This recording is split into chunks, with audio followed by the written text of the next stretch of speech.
US investment green card. $800,000 must have legally documented money. Exit period after 3 years. Shuda LP 6302946180.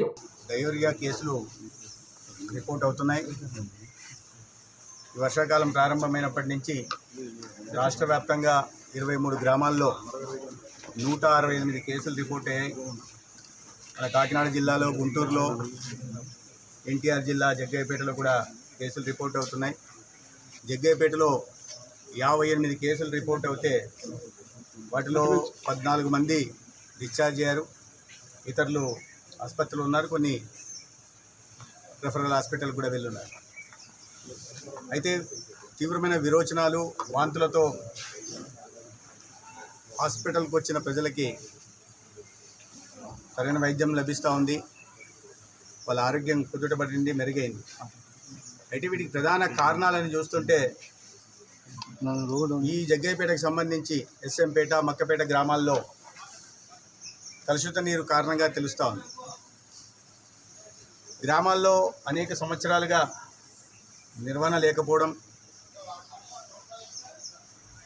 Distributary ఛానల్స్ని శుభ్రపరచకపోవడం, వాటి పైగా ఈ drainage కాలువల పైననో కాలువల పక్కనో వేయడం వల్ల ఆ డ్రైనేజ్ వాటర్ కూడా కలవడం ఒక కారణంగా కనిపిస్తుంటే, కొంతమంది పానీపూరి తిన్నామనో లేదా హాస్టల్లో ఉండి అక్కడ ఏదో దీని బారిన పడ్డామని కూడా చెప్తున్నారు.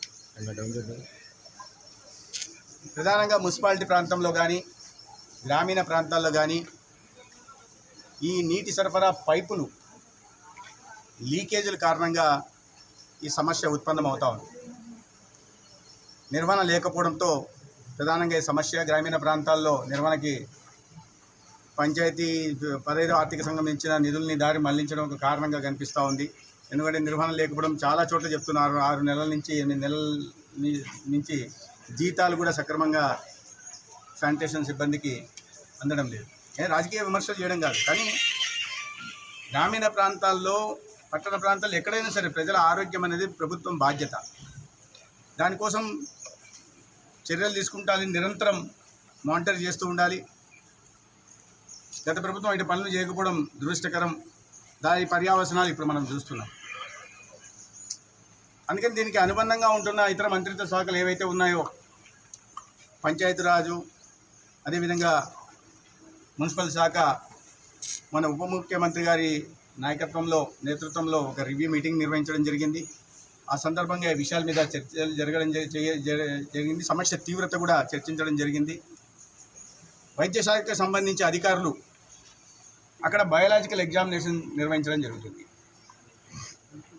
ఇవి దాదాపు 3,000కు పైగా సోర్సెస్లో, 30,000 దాకా సోర్సెస్లో పరీక్షలు నిర్వహిస్తే 217 ప్రాంతాల్లో కొద్ది నీరు కలుషితమైనట్టుగా బయోలాజికల్ ఎగ్జామినేషన్స్లో వచ్చింది.